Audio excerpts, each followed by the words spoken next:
अस्सलाम वालेकुम। कैसे हैं बेटा आप लोग? Students, as you know that we have read chapter number 3 in our previous lecture, Chitral Valley. Today we will revise its exercise.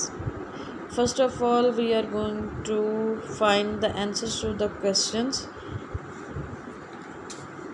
First question is, where is Chitral Valley situated? वादी चित्राल कहाँ पर वाक़ है? अब हम इसका आंसर बुक में ढूंढते हैं कहाँ पर है। इसके आंसर्स इजीली अवेलेबल हैं, इसलिए मैंने उनको अलग से नहीं लिखा है। Chitral valley is one of the most beautiful valleys in the north of Pakistan.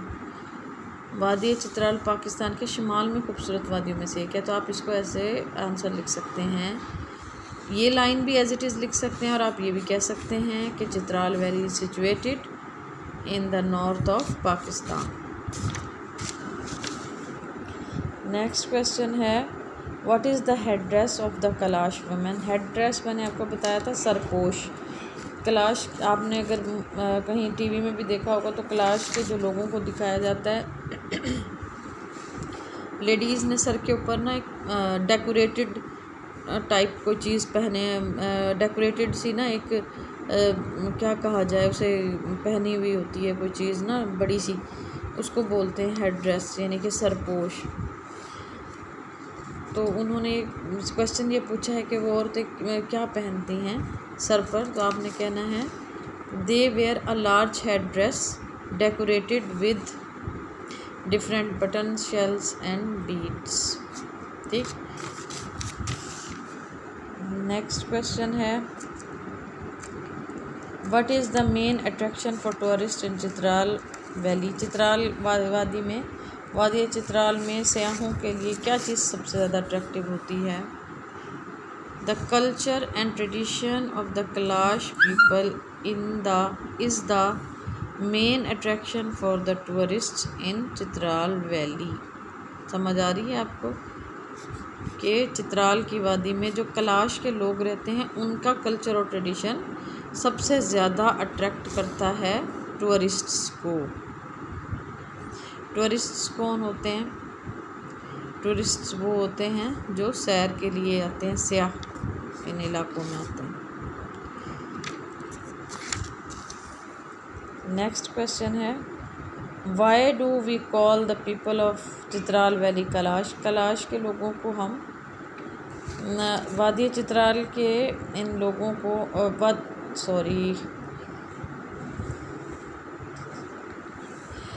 हम इन लोगों को, जो वादी चित्राल के ये जो लोग हैं, इनको कलाश क्यों कहते हैं? ठीक है, तो ये हम पहले भी पढ़ चुके हैं उनके ब्लैक ड्रेसेस की वजह से। They are called Kalash after their black dresses, वो अपने काले लिबास की वजह से कहलाते हैं कलाश। अच्छा, अब यहाँ पे ये देखें, लास्ट वाला क्वेश्चन जो है वो है ओपन एंडेड, मतलब what do you like the most about Kalash people? आपको क्या पसंद आए, तो ये आपने अपनी मर्ज़ी से इसका आंसर लिखना है। ठीक है, बाकी सारे ये क्वेश्चन आंसर्स आपने याद करने हैं। अब देखें, ये यहाँ पे MCQs हैं कुछ। The natural beauty of the Chitral attracts the, किसको अट्रैक्ट करती है, किसको माइल करती है? टूरिस्ट्स को अपनी तरफ माइल करती है या मुतासिर करती है। नेक्स्ट है, the Kalash women wear dash dress, तो किस कलर का ड्रेस पहनती हैं? Black. The Kalash people perform their special dash, कौन क्या पेश करते हैं? Special dances on different festival, at different festivals, मुख्तलिफ त्योहारों पर। फेस्टिवल्स क्या होते हैं? त्यौहार, उस पर क्या पेश करते हैं? वो डांस पेश करते हैं, रक्स पेश करते हैं। The Kalash people live in simple houses made of, किस चीज़ के बने हुए होते हैं उनके घर? Stones and mud. अच्छा, मैंने अब आपको यहाँ पे बताना है डेफिनेट आर्टिकल द। ठीक है, आर्टिकल्स क्या होते हैं? ए, एन और द, इनको बोलते हैं आर्टिकल्स, लेकिन इनमें से दो आर्टिकल्स जो हैं वो इनडेफिनेट होते हैं, ए और एन, और जो द होता है वो डेफिनेट होता है। डेफिनेट का क्या मतलब होता है? डेफिनेट का मतलब ये होता है कि स्पेसिफिक, जब हम किसी स्पेसिफिक चीज़ की बात करते हैं। ठीक है, और जब हम लोग जनरल बात करते हैं तो फिर ए और एन आ जाते हैं। अब आप इसको समझने की कोशिश करें कि कैसे। We see dash moon at night, हमने दा लगाया, क्यों? क्योंकि चाँद तो एक ही है, हम महसूस कर देते हैं ना कि हम चाँद देखते हैं। तो अगर तो काफ़ी सारे चाँद होते तो फिर तो हम कहते आई सॉ आ मून, मैंने एक चाँद देखा, लेकिन अब तो वो है ही एक, महसूस है ना। डेफिनेट का मतलब है महसूस कर देना, ठीक है। तो हमने दा लगा दिया। Miss Saima puts dash ice cube an, यानी कि अब हम किसी एक मखसूस आइस क्यूब की बात नहीं करें, वो कोई सी भी आइस क्यूब जो है वो अपने लेमनेड में, शिकंजीबीन में डाल देती हैं। This is a peacock, the peacock has colourful feathers.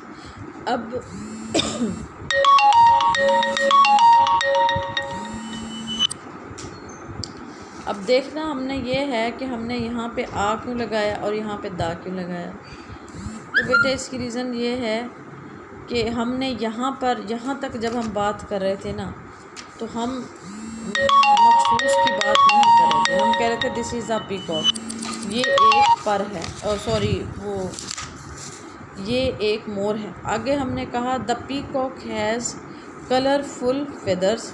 अब हम एक मखसूस पीकॉक की बात कर रहे हैं जिसके बारे में हम बता चुके हैं कि ये एक पीकॉक है।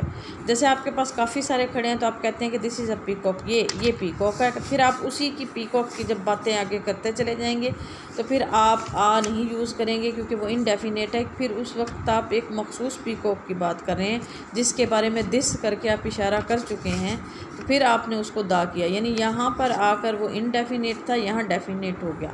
यहाँ काफ़ी सारों में से आपने पॉइंट आउट किया दिस इज़ अ पीकॉक, और फिर उसके बाद आपने उसको दाग लगाया, मतलब आपने उसको मखसूस कर दिया कि अब आप एक मखसूस पीकॉक की बात कर रहे हैं। गिव मी एन एनवेलप, मुझे एक लिफाफा दें।